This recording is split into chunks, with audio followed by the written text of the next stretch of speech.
আর দেখুন কি কি মাছ পাই এর পারেও দেখতে পারবেন অনেক মরা মাছ। Wow literally. আসসালামু আলাইকুম সবাইকে, ওয়েলকাম টু ওয়াসিল মাছ ব্লগ নাম্বার 14-এ। আজকে আমরা চলে গেলাম ওয়ার্ল্ডের লংগেস্ট সি বিচ কক্সবাজারে। জিসির মোড়ের সৌদিয়া কাউন্টার থেকে 330 টাকা করে একটা 45-এর বাসের টিকিট কেটে আমরা চলে আসলাম কক্সবাজার। 5:50-এ সেই বাস আমাদেরকে নামিয়ে দিল কক্সবাজার কলাতলি বিচে। কলাতলিতে থেকে আমরা হোটেল খোঁজা শুরু করলাম, অ্যান্ড হোটেল পাওয়া অনেক বেশি টাফ ছিল আমাদের জন্য। তো আমরা হচ্ছে যে অনেক কষ্টে একটা মেরিন প্লাজা নামে একটা হোটেল দেখি, অ্যান্ড ওখানে একটা রুমের ভাড়া ছিল 1200 টাকা। তো রুমে মোটামুটি এসি ছিল। দেন ওখান থেকেই আমাদের যাত্রাটা স্টার্ট শুরু করি আমরা। তো এখান থেকে এখন আমাদের ট্যুর স্টার্ট। আমরা প্রথমে হচ্ছে যে নিচে যাব, নিচে যাওয়ার পর নাস্তা করব। নাস্তা করার পর আমাদের আসল যে কক্সবাজার কেন আসছি এটার জন্য হচ্ছে যে আমরা আসল মিশনটা শুরু করব। তো let's go, mission Cox's Bazar. Hotel থেকে নেমে আমরা হচ্ছে যে কলাতলি বিচের দিকে হাঁটা শুরু করি, অ্যান্ড কলাতলি বিচে এসে আমরা হচ্ছে যে খিচুড়ি আর ডিমবাজি খাই, যেটাতে জনপ্রতি 80 টাকা করে পড়েছিল। তারপর আমরা ওখানে হচ্ছে একটা সিএনজি হায়ার করি, যেটা হচ্ছে যে আমাদেরকে পুরো শ্যামলাপুর পর্যন্ত নিয়ে যাবে। আবার শ্যামলাপুর থেকে আসার সময় সবগুলো স্পট একটা একটা করে ঘুরাই দেখাবে। তো ওনাই চার্জ করতেছিল 1200 থেকে 1000 টাকা, কিন্তু আমরা সেটা কমিয়ে 800 টাকা আনছি। জানি না অনেক বেশি পড়ে গেছে তাও, কিন্তু অনেক দূরে ছিল শ্যামলাপুর। তো আমরা শ্যামলাপুরের উদ্দেশ্যে হাঁটা শুরু করি। অ্যান্ড হচ্ছে আমরা যে মেরিন ড্রাইভের রোডটা দিয়ে যাচ্ছিলাম, ভাই সত্যি কথা বলতে মেরিন ড্রাইভে এক পাশে পাহাড় আর এক পাশে সমুদ্র। আসলেই অনেক বেশি সুন্দর মেরিন ড্রাইভের রোডটা।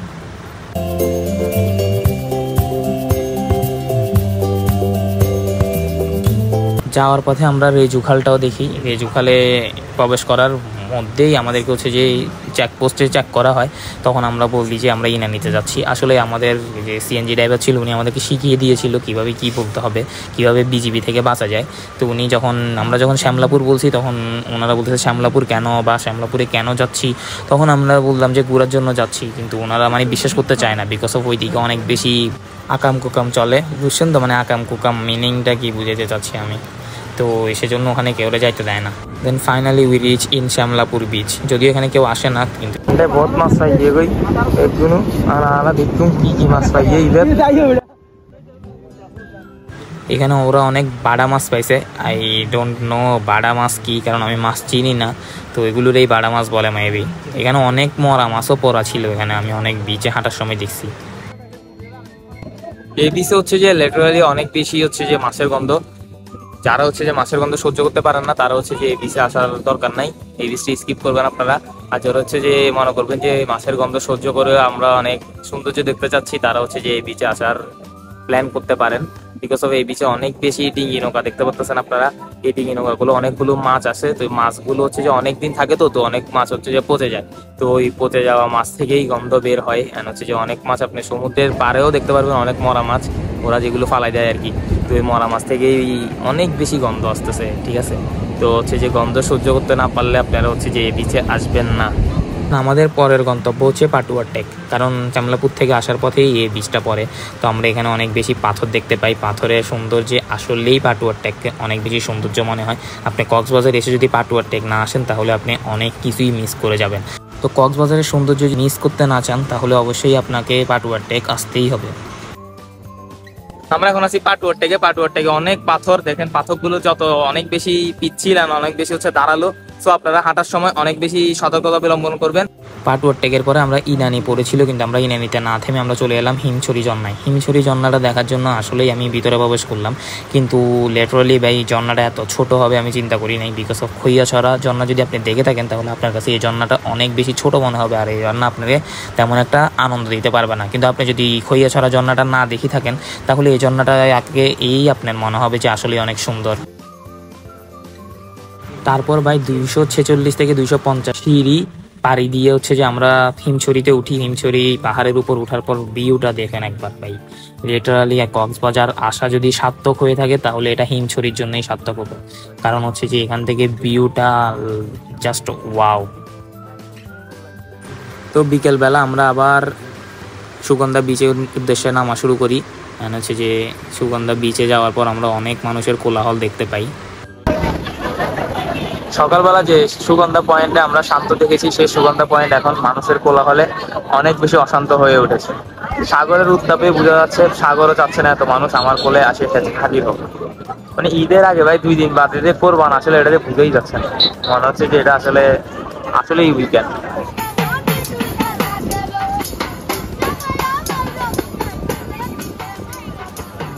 তো আমরা হাঁটতে হাঁটতে লাবণী বিচ থেকে শৈবাল বিচের দিকে যাওয়া শুরু করলাম। যেতে যেতে আসলে এই সন্ধ্যা বনি আসলো। সন্ধ্যার পরে হচ্ছে যে আমরা আসল কক্সবাজারের ভিউটা নেওয়ার জন্য একটা রিক্সা ভাড়া করি। রিক্সা ভাড়া করে হচ্ছে যে আমরা কক্সবাজারের যে পয়েন্টগুলো আছে ওগুলোতে যাওয়ার ট্রাই করি। তো আমাদের একটা পয়েন্ট ছিল হচ্ছে রেডিয়ান ফিশ ওয়ার্ল্ড, দেন তারপরে ছিল হচ্ছে যে কক্সবাজার বিমানবন্দর, দেন বার্মিজ মার্কেট যাওয়ার ইচ্ছা ছিল, কিন্তু বার্মিজ মার্কেট আমরা পরের দিনে রাখি যে আমরা শিডিউলের পরের দিন হচ্ছে বার্মিজ মার্কেটে যাবো। সো আমরা একটু কক্সবাজারের রাতের সৌন্দর্যটা একটু উপভোগ করি।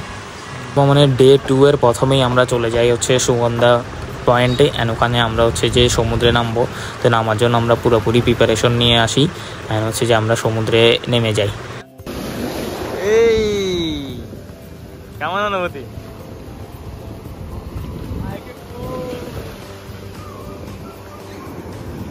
সমুদ্রে নামার অনুভূতিটা আসলেই অন্যরকম। তো প্রথমে আমার অনেক বেশি কনফিডেন্স লেভেল অনেক বেশি উপরে ছিল, আমি অনেক দূরে দূরে চলে যাচ্ছিলাম, কিন্তু সমুদ্রের যে ঢেউগুলো অনেক বিশাল ছিল, তো ওগুলো দেখার পর হচ্ছে যে একটু একটু কনফিডেন্স লেভেল আসলে অনেক কমে যাচ্ছিল। অ্যান্ড সমুদ্রে যাওয়া আমার অনেক বেশি বারণ থাকা সত্ত্বেও আমি হচ্ছে সমুদ্রে বারবারই ছুটে যাই।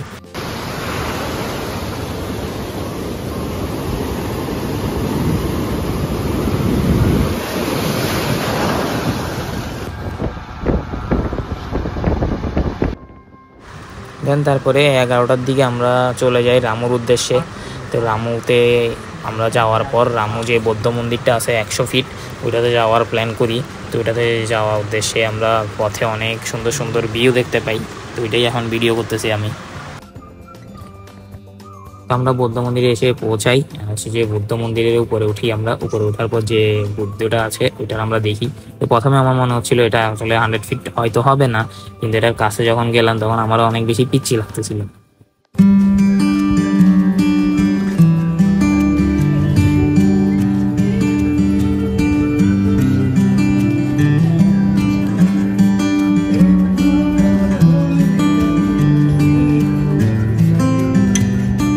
দেন তারপর আমরা শহীদ মিনার দিয়ে আমরা চলে গেলাম বার্মিজ মার্কেটে। তো বার্মিজ মার্কেটে যাওয়ার সময় এই রিক্সাওয়ালাটা আমাদের থেকে 60 টাকা নিয়ে ফেলে, যদি উনি বার্মিজ মার্কেট পর্যন্ত আমাদেরকে দিয়েও আসে না, আমাদেরকে একটু আগেই নামাই দেয়। তো বার্মিজ মার্কেটে আমরা একটা বড় ধরনের মারা খাই, তারপর যাই।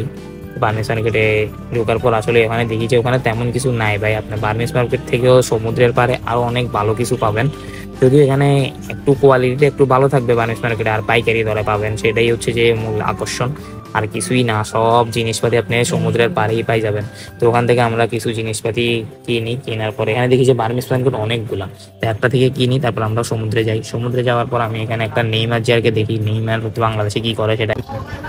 Hello guys, so finally we reach in a Coxsbazar railway station and this like is Chinook. So television অনেক ছোট দেখা যাইতো, বাট এখানে আসি তো আমি পুরা অবাক যে কক্সবাজার বিমানবন্দর এত বড় না। One of the iconic stadium in the world. Iconic station, stadium না। Sorry. তো কক্সবাজারের স্টেশনের কাজ আসলে অনেক চলতেছে, এখনো কাজটা কমপ্লিট হয় নাই। আমি উপরে উঠে যা বুঝলাম যে উপরে এখনো মানে অনেক কাজ বাকি। তো আমরা আমাদের ট্রেনের ভিতর প্রবেশ করলাম কোরিয়ান কোচে কি আছে দেখার জন্য, কিন্তু দেখলাম যে এটা করে আমরা সোনার বাংলা, তারপর হচ্ছে যে তরুণা নিশিতা, তারপর হচ্ছে সুবর্ণ যেগুলো আছে ওগুলোর মতোই, বেসিক্যালি তেমন কোনো চেঞ্জ নাই এখানে। শুধু একটা জিনিসই চেঞ্জ, সেটা হচ্ছে যে এটা হচ্ছে যে স্টেশন ছাড়াই পাহাড় টাহাড় দেখলে থামি যায়।